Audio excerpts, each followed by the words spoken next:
Looks like a fried egg on a croissant, right? Wrong. Fool your loved ones this April Fool's with my milk pudding and mango curd fake fried egg on a croissant. Let's go. Alright guys, for the egg white part of this video, you just want to mix in all the ingredients for that milk pudding, get a beautiful luscious consistency, spread that onto your plate and straight in the fridge to set. Now that's done, you want to move on to your egg yolk part.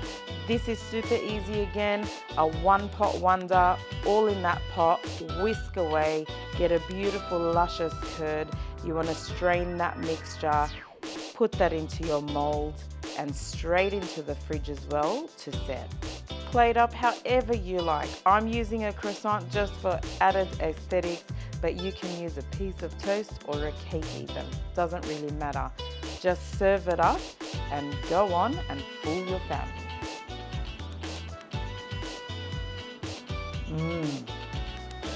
So delicious. To fool your loved ones and to get this recipe and more, head over to australianeggs.org.au.